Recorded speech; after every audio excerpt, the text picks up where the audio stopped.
Hi, this is Scott Garibay, and today we're going to be talking about Pete Buttigieg. He is a 2020 presidential contender for the Democrat Party.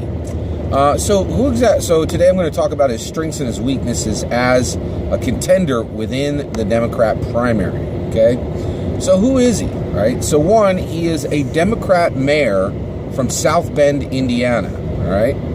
And then what are his stances? All right, so he has some really unique stances. Oh, you know what? Before we go into his stances, let's talk a little bit about who and what he is, because there's a little more here, right? One, being from South Bend, Indiana, that means he's from the heartland. Okay, so he's not from the West Coast or the East Coast, and that's really unusual for any politician at the national level nowadays. That is really unusual. And it's also, in my opinion, quite unusual for, it's fairly unusual for the Democrat Party, right? Because the Democrat Party has a lot of representatives on the East Coast and the West Coast. So do the Republicans. But generally, when you have really prominent political figures coming out, people who are being listened to at a national, international level, those people aren't heartland people, right? And he's heartland, which is really, really fascinating. In addition to him being from the heartland, he is also a veteran. He is a U.S. military soldier. He was in the Navy Reserves, and he served in Afghanistan, right? That is incredibly unusual for Democrats, right? Now, why is that unusual for Democrats? There certainly are Democrats who are veterans, but generally when you've served in the military, it often lines up that you're going to be more on the right side. And the only reason why is, the most prominent, the most famous war protests were for the Vietnam War. So since and when you think about the Vietnam War protests, that lined up with the left, right? That, if you went to a Vietnam War rally, a Vietnam War protest, you spun around and threw a rock, 99 out of 100 chances you're going to hit a Democrat, right? Not a Republican, right? You're not going to find a lot of Republicans there unless it was like a counter protest, right?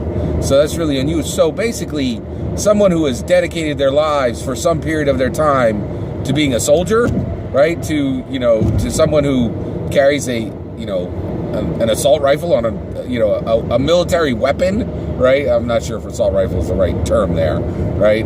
But something that can, a weapon that can go fully automatic. Like that, you just don't really find that on the Democrat side that often. It is really, really unusual, okay? So is Pete Buttigieg, is he a Washington insider, a Washington outsider, or is he a spike? He is an outsider. He is fully an outsider, right? He's a heartlander. He's a U.S. military soldier. He's a veteran. That's really out there. Oh, by the way, of course, I think he's out of the Navy Reserve now, but he served, and he's a trained soldier. That is shocking for me to find on the Democrat side. I know there are others, right? But generally, you have to go through a really unusual journey to spend a lot of your time with a fully automatic weapon, and then say, I'm really down with Democrat ideas, right? It's a really different path. You just don't see it that often, all right? So hold on one second, sorry. Excuse me. All right, so basically, at this point, let's talk about what his policy stances are. So, his main policy stance is pretty interesting. He wants to bring a global economic connection to the United States of America, right? And do a much better job by making sure that we have advanced industries, data, that we are dealing with data, that we're dealing with technology, and that we have higher education that really allows us to have a stronger global economic connection. Now, he proved himself to be able to do this in South Bend, Indiana. And he connected South Bend, Indiana, this heartland city, right, with major global economic deals and connections. And he grew the business there, right? Again, this is a Democrat who is super down with building businesses based on advanced industries, data, technology, and higher education that focuses on those three things, right? that is a very, very unusual stance for a Democrat, right? And it really does make him stand out policy-wise from many of the others. He's got a few other ideas that are really important to him. He wants to reverse Citizens United. This is, let me back up. Let's talk about this global economic connection from the perspective of is it a good governing idea? Is it a good tactical idea to win the primary? From a governing idea, I think it's a great idea. I think it's fantastic. I'm surprised to see it on the Democrat side. It seems like a Republican idea to me. I think it's a fantastic idea. I love that this is on his platform. I love that it's the main thing on his platform. From a governing perspective, great idea. From a tactical perspective, it should be a good idea. It's not. And the reason why is it's not a scenes, right? It's not like, so you need it to be simple, entertaining, exciting, new, shocking. It needs to be some of those, right? It is fairly new within the Democrat field. That is absolutely new, right? It is not simple. It's not entertaining. It's certainly not shocking. It could be exciting to somebody, and so that would qualify it for two things. But each of the things you're pushing should have three of those elements in it, right? So that's just it. It's just good, sound governing. It's not the kind of thing you're going to win a primary on, right? And so I think from a tactical perspective, it's not great. All right, let's talk about reverse Citizens United. So Citizens United is, now I'm a political wonk, and I had to look this up, right? So Citizens United is this law that it should have a better name. Its name is completely non-intuitive. All right, so Citizens United is this decision that was passed down a little while ago. I mean, maybe it was like 4 or 5 years ago. And what it said was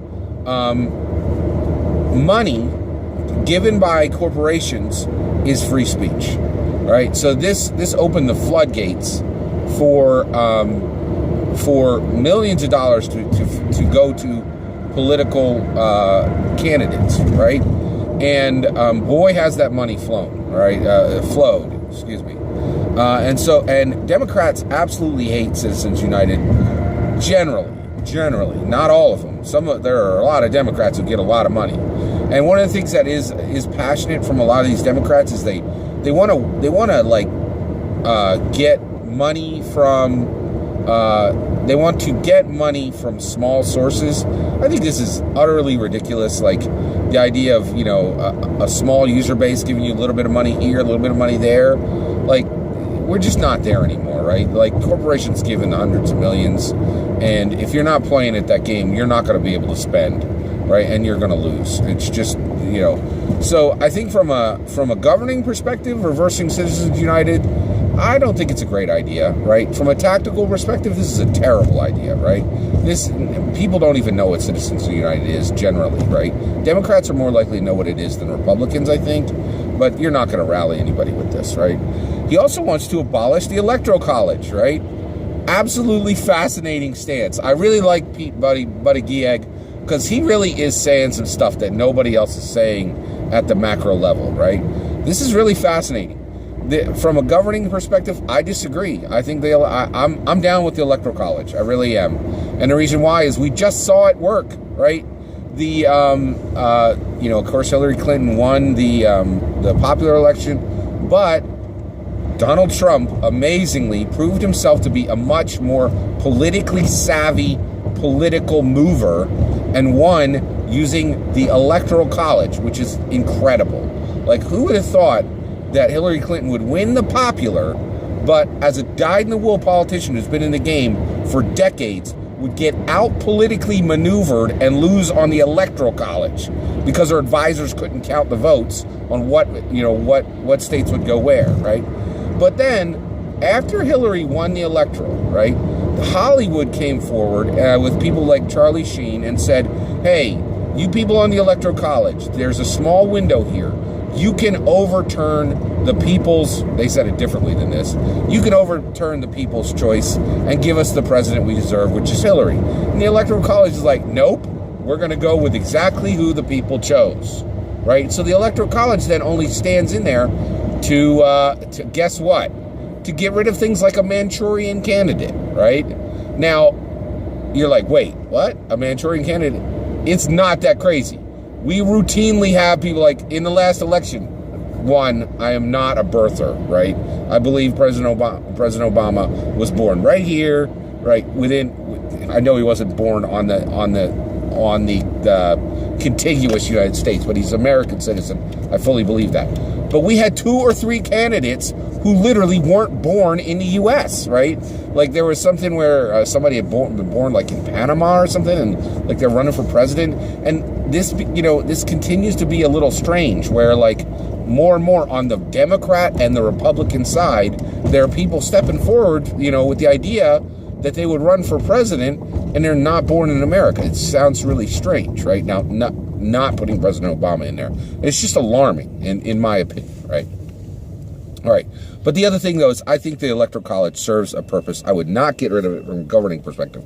From a tactical perspective, man, is this a bad idea, right? You picked totally the wrong thing to stand on, right?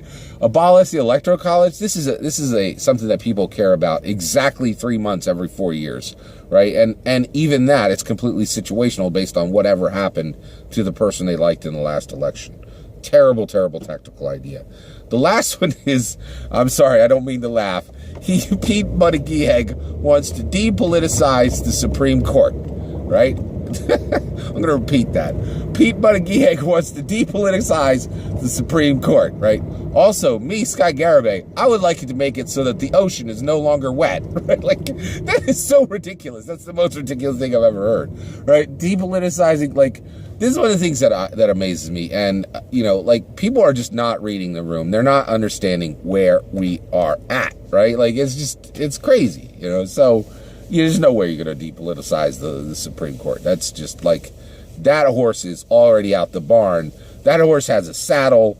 That horse hasn't eaten apples in 4 different cities, man. Like that horse is way out of the barn, right? So overall, okay. So I talked to you about his specifically his policies, right? Oh, and by the way, from a governing perspective, I love the idea of depoliticizing the Supreme Court. I'm 100% for that. From a tactical perspective, especially when the Democrats need to gain a ton of ground, which they've already lost, the idea of depoliticizing the Supreme Court. Now, here's the thing. I think when I listen to Pete, so I think tactically it's a bad idea. You couldn't sell it to the Democrats. All right. So, what are his strengths and weaknesses? All right, so his strengths, he is an outsider. That is a huge strength, okay? He's from the heartland, and he's a veteran. That is a very unusual Democrat right there. And when you're unusual, when you have a different story than everybody else, it is much easier to to win the camera and control the camera. It really is. Now, what are his weaknesses, right? No, you know what? I want to stay on it. So the other strength that I think is there's a possibility people could understand from Pete Buttigieg, and I could definitely see this. His policy stances really are like, I'm going to govern. I'm going to run the country based on what wisdom would give and what intelligence would give, right? But the problem is we're in the primaries, right? And you need common sense to understand. Nobody cares what you're going to do, how you're going to govern the country. You need to be saying, simple, shocking, entertaining, exciting, new things, right? And you need to beat out your compatriots, right? And right now, Pete Buttigieg is not on track to beat anybody in the pool, right? It's so clear. There's so many people who just don't understand the time we're in. Like the idea of, get a good message, tell the people your message, and they'll elect you. Those days are gone, right? You need to win the camera and control the camera, and you are not going to do that with these reasonable ideas of global economic connection and abolishing the Electoral College and depoliticizing the Supreme Court. And, they are not going to get, those ideas are not going to get you there to win the primary, right? And so one of the things that alarms me is Pete Buttigieg has done absolutely nothing to win the primaries, right? And that's alarming, man. He should be moving. Like, he should have some ideas under his belt. He should have some sound bites. He should have something that, that is going to take some movement, and he just doesn't, right? And so that is a serious problem. The other thing that is truly but he is an outsider, so that is a strength as well. I think he's really genuine about being smart and being wise about how you govern, right? Problem is that you can't really start talking about that until you're in the general, right? Being wise and reasonable is not you. You don't want to do that in the primary. You need to be shocking and exciting and entertaining and new and simple when you're in the primary, right? Like that, you've got to win. You've got to win the right to be in the general and start talking about reasonable ideas and and sound government. Like it's just he's got the timing wrong, right? Okay. What are his weaknesses? He's got a considerable number of weaknesses. Oh my gosh, this is one of the worst weaknesses he has. He's literally an outsider, but he talks like an insider. He has that political patois. He has that rhythm and cadence of a Washington insider that you're going to listen to me because everyone listens to me. You're going to listen to me because I'm powerful. I'm going to take my time in saying what I want to say. I don't need to attach urgency to my speech, right? It's absolute worst. And I'm shocked that Pete Buttigieg has it, right? Because he's an outside. He escaped being a Washington insider, and yet he sounds like a Washington insider. And one of the other things is, where is that warrior spirit? If you're a trained U.S. military soldier and you carried a fully automatic weapon for years of your lives in Afghanistan, why do you sound like my accountant, right? Like come on, man. Like, use what you got, right? Like, so that's a serious problem. But Pete Buttigieg is a U.S. military soldier, but he sounds like a CPA, right? Like, I'm like, where, he needs to be saying things like, we're going to put the Electoral College at R6, watch Triple Frontier, get some lingo in there, right? Like, it's just like, I don't get it, right? So that is a serious issue with Pete Buttigieg. Here's another one. He's low intersectionality. That's a huge problem for any Democrat today. Absolutely massive problem, right? So overall, he's really, and then the one of the other issues is just, he's moving forward and he's trying to get into place to win the primary, and he's just bland. He's milquetoast, he's vanilla, and it's just, there's not that much excitement attached to him, right? And the other thing is, you just really need a sense of urgency. And one of the things that I just feel so bad for the Democrats overall, because one of the things that, and I've been seeing people talk about this in the comments, and it's true, man. Like, I feel like this might be a waiting year. Like, people are like, oh my gosh, all of our candidates are scrubs. Where's AOC? Why is she not running? And it feels like AOC really has all the oxygen in the room, and all the passion of the party is behind her, but she's literally not old enough to run, right? And so, it really just seems like AOC should be the candidate for the Democrats, especially when you got a guy like Pete Buttigieg, who has exciting things and could be talking in an exciting way and could be talking about exciting things and just literally isn't, right? So I think Pete Buttigieg, honestly, he's an outsider. He should matter, right? But I think you can count him out now. I do not see Pete Buttigieg going any further than he's already gone. He's got an opportunity now. Here's one of the things that we've learned. When you are running for the U.S. president, if you get to the point where you are considered one of the primary contenders for the presidential for the U.S. president, you could become quite famous. And so I think this is going to serve Pete Buttigieg personally to be there and to have a sound message and to keep it moving, and and to talk about what he believes, and to get messages onto the table that people weren't talking about. So I think there's some value in that. And I think I really like Pete Buttigieg personally. I think, the idea of a U.S. military soldier Democrat from the heartland, that is a purple unicorn, man. Like, that is really unusual. I like him, but the reality is I don't think he's going anywhere. Pete Buttigieg is done before he's done. Like, I really don't think this guy's going to go much further. That's my take on Pete Buttigieg. I'd really love to hear what you have to say. What's your thoughts on Pete Buttigieg? And let me know in the comments below. Please consider liking and subscribing, and have a wonderful millennium.